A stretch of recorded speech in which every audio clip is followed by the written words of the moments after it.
What brushes do you use? This is one of the most frequently asked questions from beginners in digital media. And if you are using Krita, you have access to a huge collection of powerful and versatile brushes. Personally, I use Krita standard brushes most of the time. In this video, I'll show you my favorite brushes and explain how I use them in my workflow to make illustrations like this one. So let's begin. First, we need to realize that every brush should have a purpose. This is easier to notice in traditional media, where you can infer it intuitively because of their size and shape. In digital media, I like to classify brushes in three main categories: brushes to block in, brushes to make washes or glazes, and brushes to render. The brushes you put in each category can change from artist to artist and highly depend on your personal workflow. Here I will show you my favorite brushes in each category, but I encourage you to try them all and make your own set using the general ideas in this video. The first brush is the B basic one. This is our blocking brush. The stroke in this brush is plain and with sharp edges, without opacity or size changes. This is the most simple and, well, basic brush in Krita, but it's extremely useful. For a start, it is extremely fast, even at huge sizes. That makes it quite useful to cover big areas quickly. More complex brushes tend to lag when you increase its size. I use it all the time to cover big areas when I am blocking in a new painting, or to paint big shapes with the selection tool, with masks or freehand. I also use it for my line art, but with a little tweak. I go to the Edit Brush Settings button, and in the brush settings I change the size behavior by checking the size box. And within the size options, I choose to change the size with the pencil pressure. Now we have a brush that's more natural and expressive for line art. I use this modified brush to make all my sketches, and is the one I use to make all my animations. As I said, this is a plain brush. You cannot blend colors with it, but that makes it an excellent option to practice color. The second brush is the T-Shapes Fill. The first time I used this brush, I thought it was such a weird one, but when I got my hands on it, I realized it's great. The name is quite descriptive. This brush is going to fill any shape you draw, as simple as that. I have not much to say about it. I use this brush from time to time to block the plain colors in my paintings. You can use the bucket tool, of course, or the selection tool to do the same job, but sometimes the drawing or sketch has too many holes, or I am not planning on using the line art at all. In those cases, this brush is a better alternative. It's quite fast and efficient. The third one is the V Distort Move. The name is self-explanatory as well. I use this brush to make adjustments and corrections to my sketch. It's quite useful to help me reach good proportions fast. This brush has a big downside though. As you use it, your lines and shapes can get blurry quite quickly. That's because this is not a liquify transformation tool. This is just a brush that distorts the image according to the brush stroke. But I don't mind the blurry look because I use it in the very early stages of my painting to get good proportions and correct shapes that I am going to render later anyway. So within my workflow, this brush is quite handy and faster than using the liquify tool.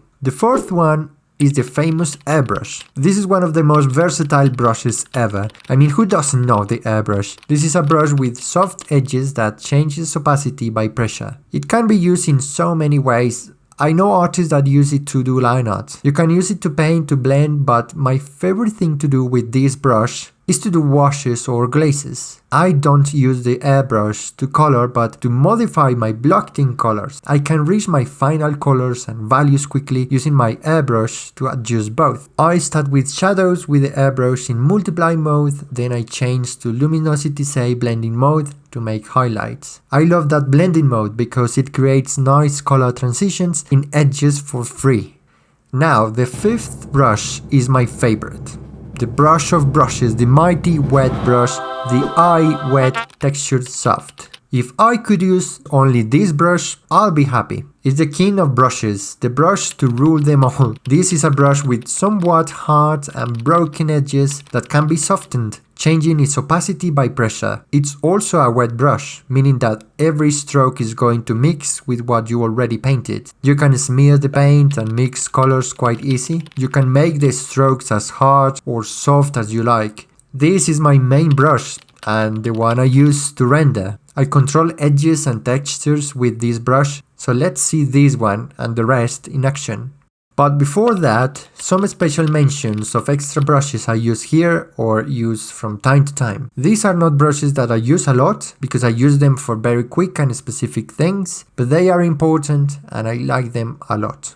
To add some textures, I like to use some special brushes for that. I really like the C Pencil 6 Quick Shades. It gives this gritty texture that is pretty useful sometimes. I also like the T-shaped square. It makes this texture with lots of squares that is more graphic and fun. Finally, there are these brushes for texture. You will see me use them in this illustration for splashes in the water. Also, I want to mention the blending brushes. The K Blender brush is a round brush that blends and blurs your colors at the same time. Pretty useful. And this K Blender Texture Soft is a brush that behaves exactly like the I Weight Texture Soft, but without putting any color, so it only blends. Very useful to blend without losing the soft texture. Okay, so this is an illustration for an upcoming project. I only use the brushes I just mentioned here. So let me talk a bit about the process with this illustration as a demonstration. Here I start the whole thing with a very rough sketch. I am using the B Basic one. At this point I am just worried about figuring out the whole composition and making sure the perspective is correct. The details will come later. Having a good foundation is the priority. I am trying to do this sketch fast to quickly capture my initial idea. I also use the transformation tool a lot to put everything in place if I need it. Now that I am content with the composition, I start refining the sketch, putting more details in the characters and solving some anatomy and perspective issues. Then I use the airbrush to put some values and start to sketch the lighting. I wanted to make the background lighter, with the sun shining in the distance outside the frame, and the foreground darker in the shadows. Now, here I start to put some colors. I gather some reference images to guide me with the lighting. The more you have, the better. I am still using the B Basic 1 brush to paint the background, the sky, the clouds, and the sea. I want to be fast, but for the characters I prefer to use the Fill Shapes brush. As you can see, the sketch is not suitable to use the bucket tool and the Shapes Fill brush is more accurate to block in the characters' colors. These are my local colors and now I have to manipulate them to put the characters and objects within the environment I created. In other words, I have to figure out the light and shadow colors. For that I use a fill layer in multiply or luminosity blending modes and in combination with masks. If you want to know about masks and layer types, I already have a couple of videos with all you need to know. Basically I cover my character and the ship with a huge shadow and then I use the airbrush to erase that shadow in places where light hits. It's a very fast and efficient way to work with light. Now I can say I have an illustration. This is a good solid foundation and everything left to do is to render the whole thing. And for that I am going to use mainly the Wet Texture Soft brush, but also the airbrush and the blender brushes or any other brush if I need it. This is the point when everything starts to look more real and all the previous work pays off. I blend the sky colors with the airbrush and the blender brush. I use the wet brush for the clouds and everything else really. Like here in the ocean to create the waves. I also use the airbrush to refine the colors. The light is supposed to go through the crest of that huge wave, revealing the silhouette of the tail of a whale these guys are looking for. I keep rendering the water by adding some splashes and foam created by the waves. Everything is slowly coming together. Now I start with the characters, again using my favorite brush. This guy is supposed to have a great tomato nose and be a rum lover.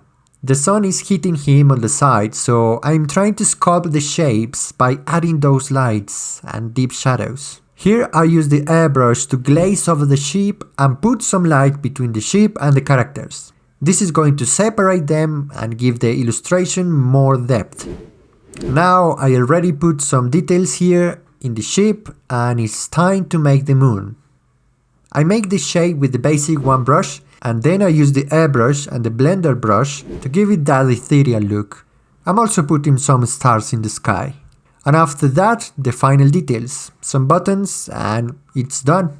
Hope you liked this video. The whole real-time process video of this illustration is going to be available for members of the channel. I hope this video was useful for you. If it was, don't forget to like, subscribe and share. And see you next time. Cheers!